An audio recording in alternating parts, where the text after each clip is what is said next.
por eso es que aprendí. Empecé con Machine Learning, sí tomé un diplomado de ciencia de datos y ahí me hablaban de la vectorización, pero nada más. Entonces,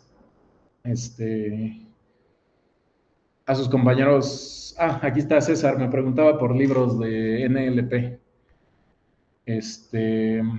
Le comentaba que se los cargaba. Creo que no se los he cargado en este Classroom, es lo que estaba viendo. En este Classroom nada tiene las clases y las presentaciones, pero denme chance y les hago la copia de la publicación que tengo en otro Classroom de otros seminarios que he dado, donde les subo el material, ¿va? Bueno. ¿Por qué no abre? Bueno, hoy vamos a ver si ya anduvieron de chismosos en el Classroom. Hoy toca ver Feature Engineering. Y como sé que la semana de descanso nos borró la memoria, vamos a dar un pequeño repasito, ¿sale? De hecho, está mañosamente diseñado el collab para obligarlos a que me den un repaso de lo que hemos visto. Entonces, si se acuerdan, empezamos el curso dando una historia del NLP, empezamos con traducciones del ruso al inglés, pasamos de ahí a la encriptación y de ahí se empezaron a generar algoritmos para clasificar textos, ¿no? Luego, lo que vimos eran los paradigmas, que tenemos 3 aproximaciones, que por cierto, quiero hacer un paréntesis, ya leí sus ensayos de todos, me gustaron demasiado. Hicieron unos análisis muy, muy buenos. Hubo uno en específico de uno de sus compañeros, creo que sí es uno de sus compañeros, se llama Sumando Palabras el ensayo. No sé si está aquí entre nosotros, pero es un ensayo que me encantó, porque le metió historia, le metió análisis, le metió un poco de filosofía. ¿Se puede compartir? Sí, se los voy a compartir, porque la verdad es que es un ensayo muy difícil de leer si no están familiarizados con el NLP, porque es un lenguaje muy técnico. Es lo único que le podría sugerir a su compañero que mejore, porque es un ensayo que no es accesible a todo público. Quien no sepa de NLP no va a entender de lo que está hablando, porque usa muchos tecnicismos, pero es un ensayo muy bueno. Me gustó mucho la forma en que analizaron los datos, en la que jugaron con las bolsas de palabras, que aumentaron los corpus, que los disminuyeron, que jugaron con las curvas de rendimiento. Entonces, me agrada mucho ver el progreso que tienen, porque eso, lo único que eso me dice es que realmente están aprovechando el seminario. Pues básicamente la intención que tengo con ustedes, enseñarles que todo el esfuerzo que le han puesto a la carrera les puede rendir frutos, demasiados frutos, y que se puede vivir de esto, ¿va? Si es que les gusta demasiado el área como para ahondar en esta parte del NLP. El NLP, acuérdense, ya les enseñé los diagramas de Venn, es un subconjunto de la inteligencia artificial, bueno, más bien intersección deep learning, intersección lingüística, ¿va? Intersección ciencias de la computación. Entonces, hoy vamos a ver el Feature Engineering. ¿Qué es Feature Engineering? Bueno, de preprocesar mis datos, que es lo que ya les había enseñado en las clases pasadas, básicamente que es limpiar, ya les había enseñado a quitar regex, a quitar HTML, todo lo llevo a minúsculas, quito caracteres raros, normalizo palabras, puedo hacer incluso etiquetado morfosintáctico para conocer la función semántica así de las palabras, es decir, si es un verbo, si es un adjetivo, si es un sustantivo, y eso me puede dar mucho valor agregado a la información que tengo, ya no solo textos arrojados a lo loco, sino que les puedo sacar juguito, ¿va? También les había enseñado que se puede hacer un análisis exploratorio de datos con la base de la ONU, ¿se acuerdan? Y les había dicho que cuando uno tiene texto y líneas de tiempo, ahí tiene demasiado material para explotar, porque les había enseñado cómo sacar tendencias, ¿se acuerdan? Bueno, ¿qué viene después de analizar mis datos y de limpiarlos? Viene generar variables. El Feature Engineering, o la ingeniería de características, básicamente es, de todos los datos que yo ya tengo, voy a generar más. Piensen en la siguiente analogía. Si ustedes quieren enseñarle a un niño a distinguir entre manzanas y naranjas, y ustedes nada más les dan las fotos de las frutas, ¿creen que el niño realmente abstraiga el concepto de manzana naranja? No, porque puede incluso cambiarle el nombre. Exactamente, las puede hasta mezclar, ¿no? Pero ¿qué pasa si al niño le enseñan, además de las fotos, los colores? Por ejemplo, manzana roja, naranja, verde. O la textura, manzana lisa, naranja, rugosa. O la forma, naranja redonda, manzana achatada. De la foto, cosas que no son elementos de la foto, están extrayendo la información. Ese es el feature engineering, ¿sale? Ustedes a su modelo le van a dar la foto y el modelo no lo va a hacer, eso es parte del científico de datos. De hecho, es del ingeniero de los datos. Va a extraer esas características de la foto y también se las va a pasar al modelo para que aprenda, ¿va? Los datos crudos para el procesamiento del lenguaje natural. Creo que está cerrado, ¿verdad? ¿Me ayudan ahí, por favor? Los datos crudos en el procesamiento del lenguaje natural son texto. Los modelos, acuérdense, esto ya se los he dicho desde la introducción, no entienden hola o adiós, necesitan representaciones numéricas de las palabras. Entonces, parte esencial del feature engineering del NLP es transformar ese texto en vectores. Y ya les había anticipado cuando dimos la introducción, ¿cómo lo saco? Por ahí les tiré un concepto bien padre que es frecuencia de término por frecuencia inversa de documento. Pero medio se los platiqué, medio les hice la cuentita y nada más me dijeron que sí. Bueno, hoy vamos a profundizar un poco más en él, ¿de acuerdo? E incluso les voy a hablar de las limitaciones que se tienen a nivel código para programarlo y cómo es que se tiene que modificar un poco la fórmula, ¿de acuerdo? Bien, entonces, examen, no es cierto. ¿Qué es la tokenización? En palabras, exactamente. Si se acuerdan de las clases que tuvimos en línea, les dije tokenizar aguas. Ahorita que estamos en pañales, sí es en palabras.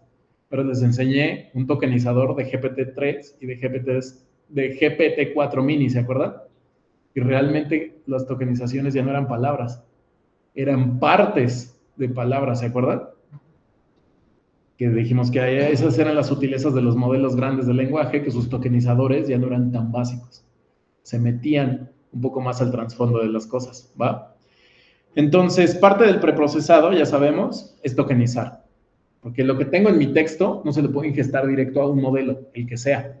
Ni por más sencillo que el modelo sea, me va a entender palabras. Necesita vectores. Entonces, tokenizo y los puedo separar. Ahora, vamos a pensar un poquito. Siempre les he dicho tokenizar, tokenizar, tokenizar. Y ustedes me dicen, sí, yo les enseño la tokenización hecha. ¿Cómo lo harían en Python? O en cualquier lenguaje de programación en general, porque esto nada más es manejo de objetos. Pues, si es separar las palabras, tal vez pasar de texto a una cadena. O los strings son cadenas de texto. Imagínense que esas son mis oraciones. ¿Qué le harían a su lista? Hacer la matriz. O algo así. ¿Cómo? Hacer la matriz con cada ley, bueno, cada palabra que sea como una entrada de la matriz. Ok, eso puede ser, y que tu renglón sea tu vector completo, ¿no? Sí, como vector de vectores. Pero, ¿cómo generas los valores numéricos de la matriz?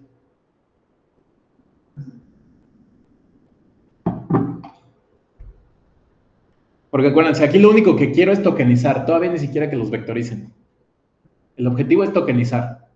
Entonces, lo que nos dijo Baltasar es que el primer truco para tokenizar es separen. Los strings en Python tienen un método, que es el método. ¿Saben cuál es la diferencia entre una función y un método? Porque siempre les digo método, función, y ustedes me dicen que sí. El método viene de un objeto, ¿no? Exacto. Es como otro tipo de programación, ¿no? Orientado a objetos. Así como hay paradigmas de procesamiento del lenguaje natural, también hay paradigmas de programación, ¿sale? Los dos más fuertes que yo conozco son el orientado a objetos y el funcional, ¿va? Hay más, seguro que hay más. Yo solo conozco esos dos porque no soy computólogo, soy matemático, ¿va? El orientado a objetos, que nos dice que todo en el mundo es un objeto. ¿Qué es un objeto? Es una cosa con propiedades. Por ejemplo, yo soy el objeto Fabián para el sistema. ¿Cuáles son mis propiedades? Mi edad, mi fecha de nacimiento, mi profesión, el número de idiomas que hablo, mis hobbies, familiares cercanos, ¿sale? Entonces, cuando ustedes me pregunten a mi objeto por por algún detalle de mi información, van a tener que utilizar un método. Los métodos en Python se identifican porque son punto y un nombrecito con paréntesis. Entonces, en Python existe para los strings el método split. ¿Sale? ¿Dudas con eso? Entonces, split, ¿qué es lo que hace? A mi string, literalmente, le hace separarla por comas. ¿Va? Ahora, ¿cuál es la función? ¿Cuál es la diferencia de un método con una función? Una función es eso, una máquina a la que yo le tengo que meter objetos. Y esos objetos no tienen que ser necesariamente parte de la máquina, ¿no? Si, por ejemplo, sumar dos números es una función que toma dos objetos y los colapsa en uno, pero no es como tal un método del número en sí mismo, ¿están de acuerdo? No es como que ya tenga la suma de ese número con otro. Sería una aproximación horrible de programación, sería ser eficiente, ¿no? Darle como atributo la suma de ese número con el que sea. ¿Cuántos atributos le tendría que dar? Infinitos. Un chorro infinitos, ¿no? Que es la suma con todos los números y su resultado, ¿cierto? Va, que va. Entonces, cuando ustedes quieran aplicar tokenización de la más sencilla, utilicen el método split. Fíjense, aquí lo que estoy haciendo es, primero, lo estoy metiendo en una lista. ¿Ya lo vieron? Quiero una lista de listas, por eso hay dos corchetes, uno amarillo y uno rosa. Voy a generar una matriz. Exactamente. Y me está diciendo, quédate, a cada lista de las rositas le vas a dar un token. ¿De dónde lo vas a sacar? De los tokens, de hacerle split a los elementos sentence. ¿Pero quién diablos es sentence? Cada elemento de la lista de oraciones de arriba. ¿Ya lo vieron? A esta forma de programar se le llama list comprehension, que básicamente es en una lista meter todo el bucle para no tener que hacerlo por afuera. ¿Va? Eso es simplemente sintaxis de Python. ¿Dudas con esto? Una pregunta, ¿tú cómo lo piensas la list comprehension? O sea, ¿qué hiciste primero, el for de afuera o el for de adentro? O sea, el primero pienso en los elementos y luego digo, ¿y de dónde voy a sacar estos elementos de acá afuera? Okay. O sea, lo que quería era esto. Porque si se dan cuenta, estas variables no están declaradas previo a que yo las escriba. Se declaran hasta acá, hasta el final. Entonces, lo que yo hago es, ¿qué elementos quiero adentro? Quiero que sean listas con tokens. ¿Y de dónde vas a sacar esos tokens? De hacerle split a las strings. ¿Y de dónde sacas las strings? De mi vector de oraciones, ¿de acuerdo? ¿Dudas hasta acá? Y así, bueno, este print, nada más para que se vean bonitas, aquí están todas sus tokenizaciones, ¿va? ¿Dudas con la tokenización? Va, entonces preprocesamiento, ya tokenicé y luego que, ya les spoilé con el título. ¿Qué hacía después? Pues, la vectorización, ¿no? Antes. Era pasar como a números, ¿no? O sea, se me fue ese nombre, era... Exacto. Cuando tratábamos de enumerar las palabras, o sea, para después pasar a vectores. Exactamente, que genero mi corpus, asocio llaves a mi corpus, llaves numéricas al corpus y de ahí empiezo a jugar, ¿no? Para ya no tener un vector de palabras, sino un vector de números que yo pueda transformar de alguna manera. ¿Se acuerdan? Sí. Que esa era la parte de... ¿cómo se llama? Me acabo de olvidar el nombre también. No es tokenización, porque la tokenización es partir. Se llama... Y tampoco es indexación. Pero bueno, básicamente es crear el diccionario del corpus, ¿cierto? Acuérdense que su corpus, cuando ustedes hablan de un corpus en procesamiento del lenguaje natural, se están refiriendo a su universo de documentos, ¿vale?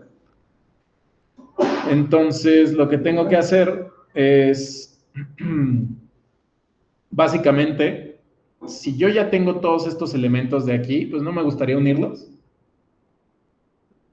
y que se quiten las duplicaciones, ¿no? ¿Qué operación matemática tenemos en ¿Intersección? Una unión, más bien, ¿no? Porque intersección es ver cuáles se repiten. Pero si tomo mi conjunto de palabras y las uno, pues voy a crear la bolsa universal. ¿Están de acuerdo? Y los conjuntos tienen la propiedad de que no importa el cardinal de veces que se repita el elemento adentro. ¿Cierto? Sí. Entonces, 1 lo voy a pasar por un conjunto. 2 No quiero que se quede como un conjunto porque pierdo todas las propiedades de una lista. Entonces lo convierto en un objeto lista. 3, puedo ordenar, ¿no? En orden alfabético para mejor visualización de mi corpus, ¿cierto? Entonces fíjense lo que hago.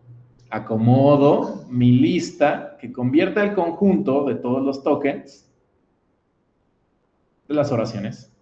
¿Ya lo vieron? Para cada token en la oración, en las oraciones tokenizadas, quiero que lo incluya, ¿vale? ¿Sí? ¿De dónde va a salir el token? Pues de las oraciones. ¿Sí? Lo que estoy haciendo básicamente es juntar todas mis palabras y estoy creando este vocabulario. Y el cardinal del conjunto es el tamaño de mi vocabulario. Fácil, ¿no? Tampoco le tengo que meter maquinaria pesada para hacer estas tareas tan sencillas de preprocesamiento. ¿Ven algún problema aquí? Y es la misma palabra, exactamente. ¿Qué me falta del proceso de preprocesamiento? Hacer que todo sea homogéneo, o sea, pasarlo por... Como le conocíamos en la literatura del NLP, lower casing, ¿no? Nada más, para terminar, porque no hemos acabado, acuérdense que la intención era indexar a las palabras, tengo que generar un índice numérico a esto, ¿va? Aunque ya identificaron el problema. Ahorita que los indexe, van a ver cuál es el problema mucho mejor. ¿Cómo se indexan? Bueno, en Python existe un método que se llama enumerate. Enumerate básicamente recibe una lista y lo que hace es te da la posición en la lista y el objeto. Literalmente está enumerando los objetos y siempre lo empieza a hacer desde cero. Entonces uso el método, bueno, aquí creo el mapeo word index con el método, la función enumerate. Fíjense cómo una función se ve distinto a un método, ¿ya lo vieron? Aquí hay un método, que es items, y aquí hay una función. Métodos son punto algo, funciones son paréntesis evaluado. ¿Ya lo vieron? ¿Dudas con eso? Entonces fíjense, aquí está. Y como nos decía Natalia, el problema es que tienes palabras que son la misma, nada más que están capitalizadas en un lado y en otro no, pero ¿qué pasa con los índices? Y si los índices son distintos, no es la misma palabra. ¿Están de acuerdo? Entonces, ¿qué hay que hacer? Una limpieza. En este caso, son palabras dummy. Bueno, más bien son oraciones dummy, son oraciones muy sencillas. Aquí no tengo que quitar regex ni caracteres especiales. Lo único que tengo que hacer es lower casing, ¿no? Porque ni siquiera tengo que quitar stop words. Bueno, podría quitarlas, ¿no? Pero se hace todavía más pequeño mi corpus. Entonces, lo único que tienen que hacer es hacer un lower casing, ¿vale? ¿Cómo? Justamente con el método lower. Todas las palabras, todas las strings tienen el método lower. Ya viene en nativo en Python. Lo único que tienen que hacer es aplicarlo sobre sus tokens. ¿Y de dónde salen los tokens? De hacerle split a la oración. ¿Y de dónde sale la oración? De la lista de oraciones. Así se hace el list comprehension, ¿vale? ¿Dudas con eso? Nuevamente genero un vocabulario limpio con mi lista ordenada que está aplicada sobre el conjunto de los tokens para que no los duplique y me sale esto de aquí. Este es el vocabulario completo. Este es el vocabulario limpio. Si se dan cuenta, lo que hace es colapsar los dos it en uno solito, con minúsculas, lo cual es mucho mejor, ¿va? Entonces, aquí, ojo, esto lo hice a propósito. Observen qué pasa si me como un paso del preprocesamiento. Empiezo a ensuciar mi base de vectores. Porque, ¿se imaginan que un vector it con mayúscula esté así y otro vector it con minúscula esté así? ¿Gramaticalmente esto tiene sentido? No, porque es la misma palabra. Dirán, se parecen, sí, pero no es lo mismo para hacerse que ser, ¿no? ¿Preguntas hasta acá? Va, fíjense cómo cambian aquí los tokens. Entonces, importante, ¿sale? Sus diccionarios clave valor de tokens, esos nunca los van a perder, porque si los pierden van a perder toda interpretabilidad de los vectores que puedan tener. ¿De acuerdo? ¿Dudas hasta acá? Va, nada más déjenme ver porque aquí creo que tengo un mensaje de sus compañeros. Dice David con split, pero primero se tiene que limpiar. Exactamente. Ahora, vamos a ver, ya que tengo mis palabras, mis oraciones limpias y convertidas a números sin sentido, ahora sí les tengo que dar alguna interpretación vectorial. Voy a pasar de palabras a vectores. La forma más sencilla que yo les había enseñado es el one-hot encoding, ¿se acuerdan? ¿Quién me quiere platicar de qué consistía el one-hot encoding?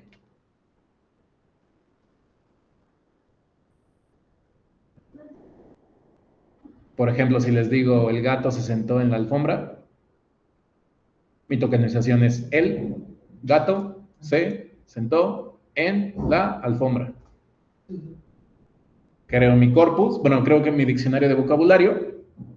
¿Y qué hago?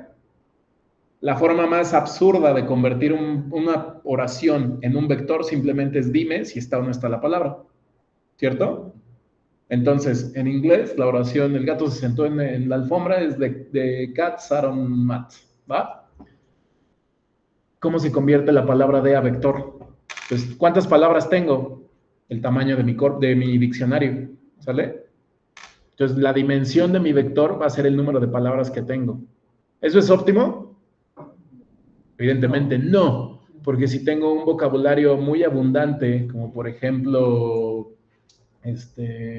Jorge Luis Borges o Julio Cortázar, adiós dimensiones, ¿no? Voy a saturar a la computadora, ¿están de acuerdo? No es óptimo, pero de no tener nada a tener esto es mucho mejor, ¿no? Entonces, fíjense, simplemente a esto se le llama one hot porque básicamente va a aparecer un 1 donde la palabra exista y un 0 donde no exista. ¿Va? Entonces, ¿cómo se ve el vector el gato se sentó? Sería 1, 0, 0, 1, 1. Simplemente sumar esos tres vectores, ¿no? ¿No les dije que íbamos a ver geometría? Sí. ¿Nos vamos a quedar con eso? No, ahorita vamos a más, pero ya me entendieron a qué me refiero, ¿están de acuerdo? Va, que va. Entonces, aquí tengo un ejemplo nada más para ustedes en el que le agrego frases más largas. Igual, las vuelvo a tokenizar, vuelvo a generar mi vocabulario y ahora hago mi one-hot encoding. Fíjense, hay muchas funciones de one-hot que ya existen, pero aquí la quise crear yo para que vieran lo fácil que es. O sea, pues no siempre se casen con utilizar la herramienta que ya existe. Si ustedes la pueden generar desde cero, la van a entender mucho mejor. ¿Cómo se genera un vector one-hot? Pues básicamente voy a generar un vector que me va a decir 1 si la palabra existe en los tokens. Si no existen los tokens, ponle 0. ¿Y de dónde vas a sacar cada token? Del vocabulario. ¿Sí? Que es el conjunto único, sin repeticiones, limpio que ya había generado, ¿de acuerdo? ¿Sí? ¿Y qué estoy haciendo? Bueno, este solamente me da el one hot de una oración.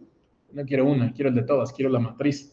Entonces, ¿qué hago? Pues le meto a una lista la función aplicada a los tokens en las frases tokenizadas. Y me devuelve esto de aquí. La frase era el mejor de los tiempos, era el peor de los tiempos. Porque no me deja correrlo. Bueno, le voy a dar en ejecutar todo. Y quería que me sacara sus opciones de Python porque me deja ver. A ver. Si yo, ahí está. Si yo reviso todas las oraciones que les di aquí, chicos, y busco todas las palabras únicas que existen, voy a tener 21 palabras. ¿De qué dimensión van a ser mis vectores? En one-hot encoding. De 21, ¿sale? ¿Cómo se va a ver la oración? Era el mejor de los tiempos, era el peor de los tiempos. Pues se va a ver así. Nada más que le quiero dar aquí para que me dé la visualización de las 21 columnas. Si quiere, si no, también. Ahorita que es que sigue compilando el código de abajo. Entonces, fíjense, es 0010001. Todo esto simplemente está encontrando la presencia o la ausencia de palabras en esta oración. Entonces, no sabía cómo vectorizar esta frase. Ahí está, bien. Ya la vectoricé. ¿Sale? ¿Cuál es el problema que ven con esto? Porque sí, son mis 21... Lento porque estaba compilando el código de abajo. No, pero bueno, en general, ¿no? Más grande, más lento, ¿no? Exactamente. Más recursos voy a consumir, ¿no? Porque imagínense que agarro 100 años de soledad y lo convierto todo a un conjunto y de ahí saco todas las palabras únicas y limpias. Si tratara de vectorizar 100 años de soledad por one-hot encoding, ¿de qué dimensión serían todos mis vectores? 200 millones. Demasiadas palabras, ¿no? Va, que va. Ahora, Hay un problema y no se dieron cuenta de él, o al menos no me lo han dicho. Fíjense en la primera oración. ¿Pueden notar algo de las palabras?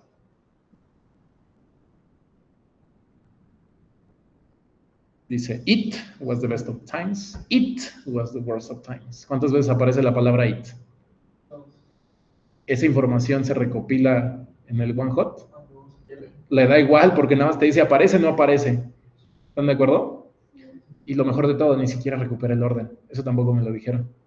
Porque yo fui el que le di el orden alfabético. ¿Cierto? Pero el orden original de la oración se perdió. ¿Cierto? No se puede mantener sentido. Exacto. O sea, lo único que te está diciendo el One Hot Encoding es, ¿tiene o no tiene la palabra? Pierdo demasiado. Gano mucho porque estoy convirtiendo texto a vector, pero pierdo demasiado, porque pierdo todo el contexto de la oración. Una solución a esto, del One Hot Encoding, es hacer un bag of words. Hacer un bag of words básicamente es generar una bolsa de palabras en las que no solamente voy a binarizar la presencia o ausencia de la palabra, sino a contar cuántas veces existe. Lo cual está padre porque le empieza a generar pesos a mis palabras. ¿Están de acuerdo? Para hacer esto sí ya si lo tratan de hacer, en la literatura le llaman from scratch. Cuando les dicen que algo en código es desde scratch, es desde cero. Que ustedes lo tienen que programar a mano desde cero. Si ustedes tratan de hacer el bag of words desde cero, se van a tardar un rato, ¿sale? Porque tienen que utilizar métodos de conteo, ¿ok? Entonces, aquí de ese Calderon ya existe una función que se llama Count Vectorizer.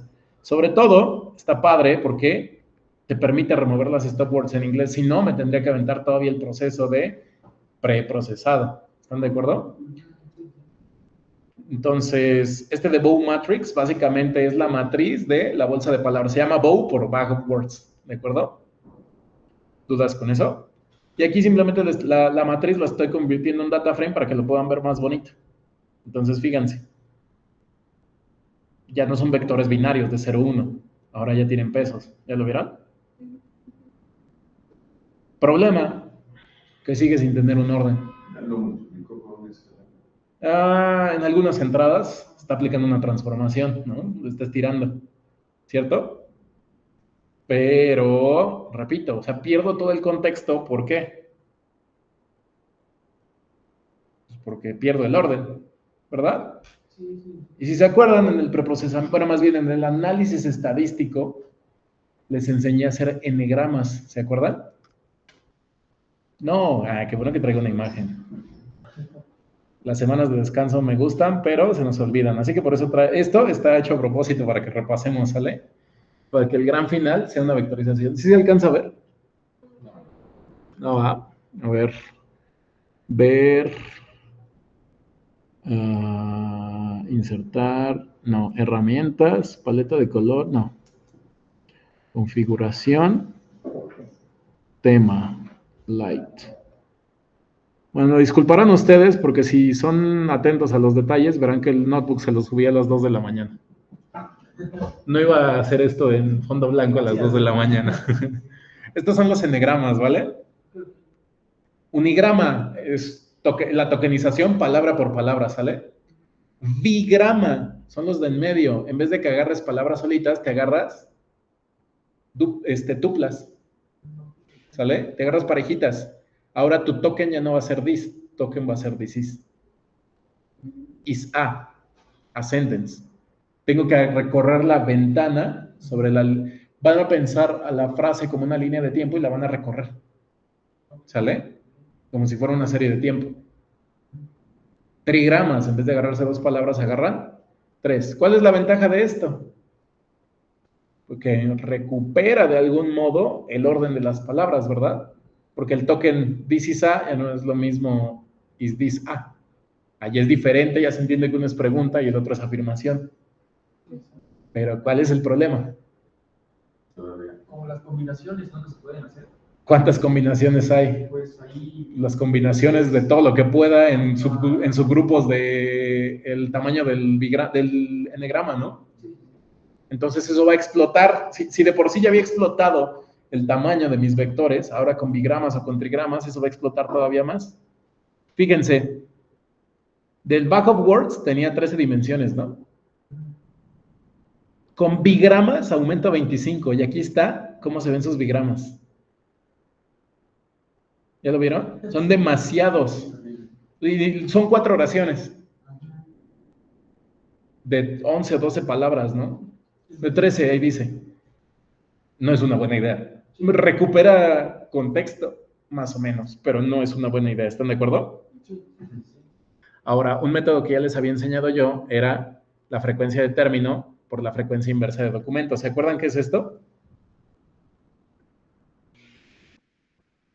Pues como una métrica para ponderar las apariciones de las palabras en los textos, ¿no? Las apariciones y qué más. Por algo dice frecuencia inversa. Ahí me diste la mitad de la definición y me gustó, pero te falta la otra mitad.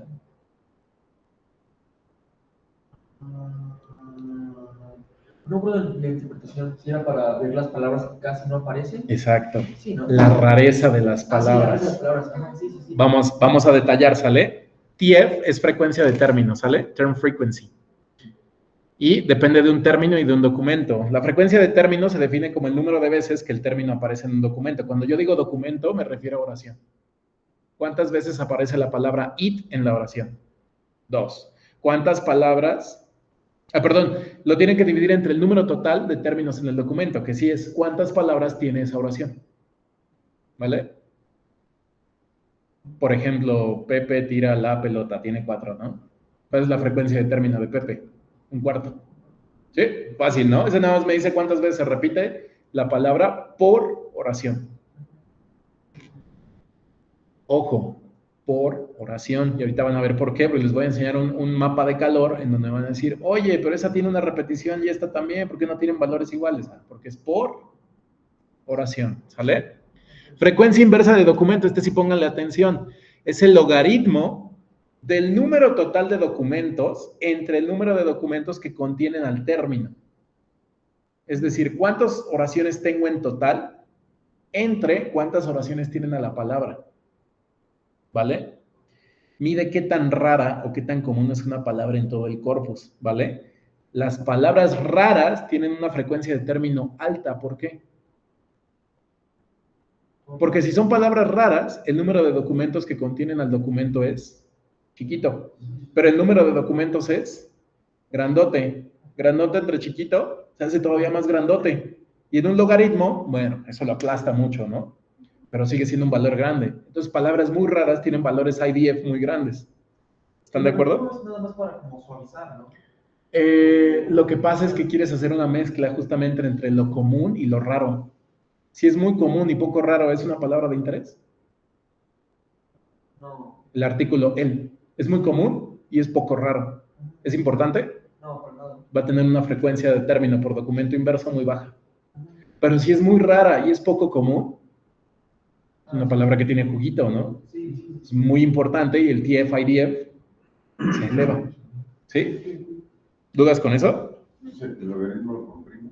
Sí, el logaritmo nada más es para que no explote, porque imagínate que tienes 1.000.000 de documentos y nada más aparece en una. ¿Cuál es el cuál es la frecuencia inversa de documento? 1.000.000. Pero el logaritmo lo aplasta, nada más para que no explote, ¿sale? ¿Y qué es el TF-IDF? El producto de estas dos cosas, ¿vale? Entonces, una palabra tiene puntuación TF-IDF alta si es frecuente, pero en un documento en específico, pero rara en el resto del corpus. ¿Va?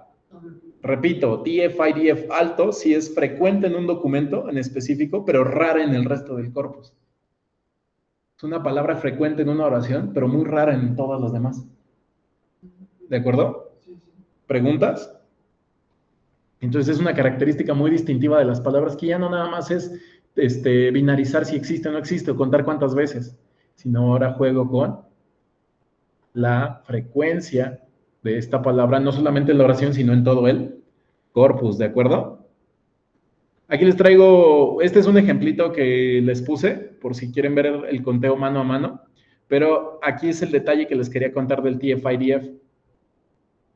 ¿Qué pasa si la frecuencia del documento es 0? Va a explotar, ¿no? ¿Cuál es el logaritmo de lo que sea entre 0? No existe. Pero en programación no puedo tener el caso de no existe, porque si no, no me va a devolver nada. ¿Sale? Entonces, ¿qué tengo que hacer? Se hace el log 1p. Lo que uno puede básicamente es sumarle 1. Le suman 1. ¿Por qué le suman 1 aquí abajo? Pues para que no se anule, que al menos sea 1. Y dicen, ¿y por qué solo abajo? Hazlo simétrico arriba para que no se desfase tanto, ¿no? ¿Sale? Y le suman 1 por afuera. Porque son valores muy pequeños. ¿Qué prefieren? Tener valores muy pequeños pegados a 1. Pegados a 1 y es exactamente lo mismo, es una traslación. ¿Están de acuerdo? ¿Dudas o preguntas? Va, para hacer TF-IDF ya existen herramientas. Este sí no lo traten de hacer a mano porque es muy tardado, ¿sale? Tendría que hacer la frecuencia de término para cada palabra, pero la frecuencia inversa de documento para cada palabra de cada oración, lo cual ya no les va a gustar. Con muchos cálculos, ¿están de acuerdo? Entonces ya existe un método de sklearn que se llama de la librería Feature Extraction, que se llama TF-IDF Vectorizer. Nada más le tienes que especificar cuáles son las stop words que quieres remover para que te haga tu limpieza adecuada y le tienen que dar un fit transform. Fit nada más es ajustar el modelo. Transform es con el modelo ajustado, conviérteme los datos. Fit transform es ajustalo y conviértelo. Ojo con estas 3 cosas, ¿ok? Esas son preguntas de entrevistas técnicas, ¿ok? ¿Cuáles son las diferencias entre esos 3 métodos? Fit es apréndete los datos. Transform es con lo que tienes, evalúame, dame predicciones. Fit transform es hazme los 2. Nos usan para lo mismo, ¿sale? ¿Dudas con eso? Va que va. Aquí lo único que hago también es convertirlo en data frame, porque si no se va a ver horrible, porque estas son listas de números que sin sentido alguno. Entonces, para mejor visualización se la estoy presentando aquí. En esta oración, la palabra age tiene un TF-IDF, que al final, acuérdense, TF-IDF simplemente es multiplicar, ¿sale? Por eso, bueno, aquí con el fit transform ya directamente lo multiplica. Y dirán, no, pues qué padre. Pero no se ve como interesante, ¿no? Pásale un mapa de calor. Y quiero que se fijen entre la diferencia de el valor numérico de las palabras con el método BOW y con el método TF-IDF. Quiero que se fijen, por ejemplo, aquí, en la palabra age. Para la oración en medio, it was the age of wisdom, the age of foolishness. El valor de la palabra age numérico es 2. ¿Por qué? Pues porque aparece 2 veces. Y ya, no tiene mayor contexto. Pero ¿qué pasa si luego con el cálculo de TF-IDF le da un valor de punto? No es menos, es positivo. Nada más este menos está asociando la oración con el renglón de la matriz. Es 0.82. ¿Sale? ¿Qué me está diciendo? Que la palabra age es común en este término, perdón, en este documento, pero rara en el resto. Por eso le da un valor alto. ¿Ya lo vieron? ¿Sí? Ahora fíjense, por ejemplo, quiero que se fijen en la palabra fútbol, games y John. Ambas, bueno, las 3 palabras aparecen una sola vez en las oraciones. ¿Ya lo vieron? ¿Sí? Pero fíjense sus valores TF-IDF, 0.34 y 0.510. ¿Por qué? Uno ya le está usando como lo compara respecto a cada oración y el otro ya lo hace de forma general. Porque las oraciones ni siquiera tienen el mismo tamaño, ¿están de acuerdo? También depende del tamaño de las oraciones, ¿cierto? Sí. Por ejemplo, fíjense en la palabra likes, que likes está aquí, 1. Fíjense en la palabra watch y en la palabra fútbol, que es la que ya les había dicho, ¿sale? Todas aparecen solo una vez, ¿vale? En la oración 4. Pero observen que a pesar de que aparecen una sola vez, likes tiene menos frecuencia de término por frecuencia inversa de documento que estas de acá, o que watch. Bueno, que watch tiene la misma, pero tiene menos que fútbol. ¿Por qué? Porque el algoritmo entiende que likes y watch son palabras más comunes en el contexto general de nuestro conjunto de datos pequeño, mientras que fútbol es algo muy específico, algo de lo que está hablando esta palabra. Esa es la magia del TF-IDF, que me permite detectar esas palabras mágicas, ¿ok? Fíjense en la oración. Mary also likes to watch football games, y la de arriba, John likes to watch movies, Mary likes to movies too. Interesante, ¿no? Eso es como para empezar a descubrir como tendencias. Exactamente. Es bueno, pero otra vez, ¿cuál es el problema? Pierdo contexto. ¿Sí? La serie de tiempo chafea, ¿no? Explota. Ahora sí, viene todo lo que todo lo que, más bien viene, lo que todos hemos estado esperando, que son los word embeddings. Ya pasamos por técnicas rudimentarias, rústicas. Viene lo padre, ¿no? ¿Cómo rayos hago un word embedding? Bueno, si yo les explicara cómo se hace un word embedding, me puedo llevar un seminario completo, ¿sale? Son modelos monstruosos, ¿sale? De dimensiones monstruosas. Dirán, bueno, ¿y qué voy a hacer entonces? Vamos a hacer un ejemplo práctico para que lo entiendan. Es un ejemplo que en específico tú ya me habías contado al inicio del semestre. ¿Cuál será? O sea, si yo les digo 3 palabras, perro, gato y coche, ¿qué tan parecido es perro a gato? En un termómetro de muy parecido y poco parecido. ¿Y perro y coche? Poco parecido. Baltasar, ¿cómo medimos qué tanto se parece un vector a otro? Pues tiene 3 propiedades. Magnitud, dirección, sentido. Ajá. ¿Y matemáticamente con qué operación? Hiciste un problema en la tarea de eso. Empieza con P. Ese es uno, porque el producto punto involucra el coseno del ángulo, es decir, puedo medir la similaridad del coseno, pero también la proyección, ¿no? Que también involucra punto, producto, punto. ¿Están de acuerdo? Nada más que divides entre el cuadrado de una norma. Sí, sí. ¿Cierto? Entonces hay muchas formas de medir qué tanto se parecen las palabras, ¿vale? Por el vector. Si los normalizo, eso está padre. Nada más que estaría perdiendo la magnitud, ¿no? Si pierdo la magnitud, por ejemplo, chiquito y chiquititito. ¿Sí lo ves? Normalizar a veces no es tan buena idea. ¿Va? Entonces, aquí lo que hice para ustedes es traerme Spacy. Y en Spacy me descargué un modelo. Y le estoy pidiendo que, por favor, con su modelo precargado que trae de palabras, guarde el vector rey, reina, el vector mujer, el vector hombre y el vector coche. ¿Sale? Entonces, lo que estoy haciendo es que quiero medir la similitud semántica entre rey y reina. Entre rey y reina, ¿qué esperaríamos?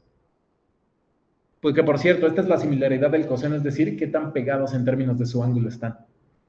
¿Vale? Entre rey y reina, ¿qué esperamos?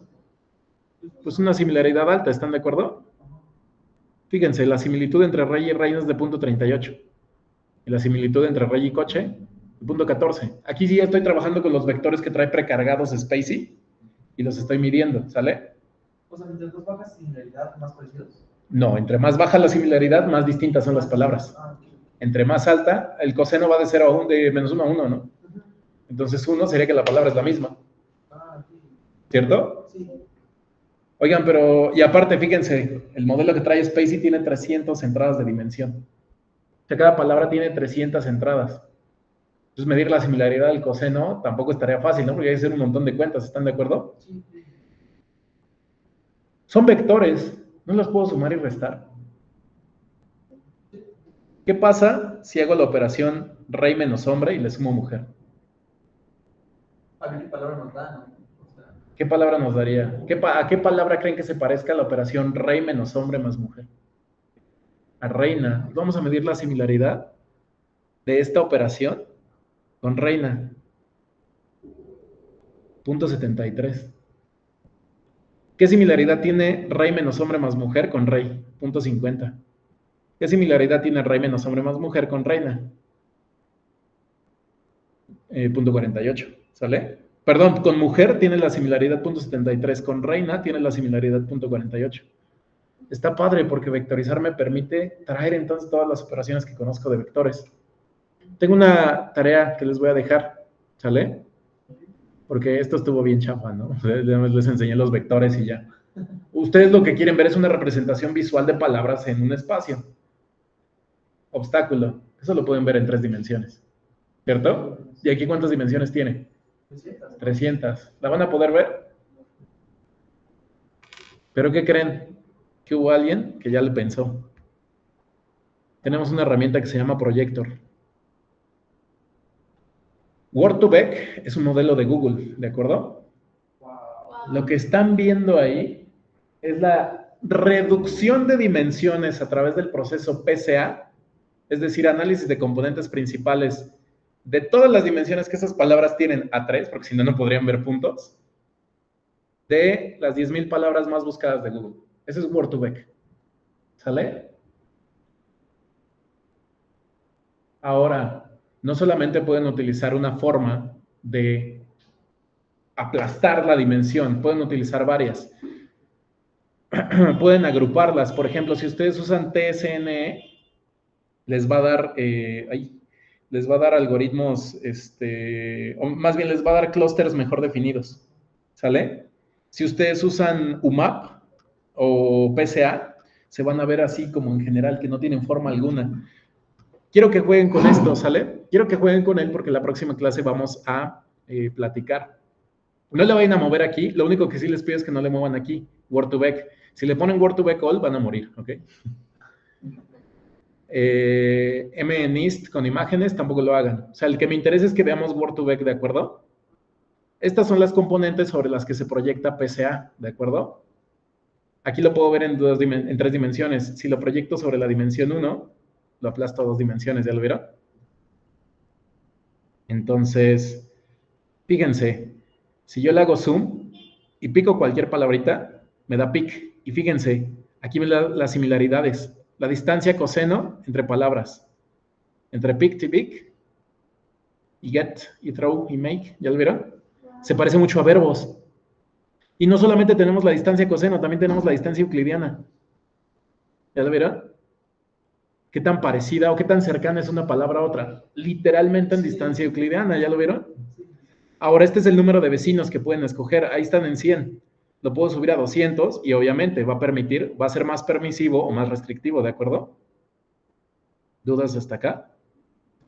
Ahora, pueden ustedes buscar palabras, pueden jugar con las palabras. Por ejemplo, aquí le dan clic en ese asterisco y busquen Einstein.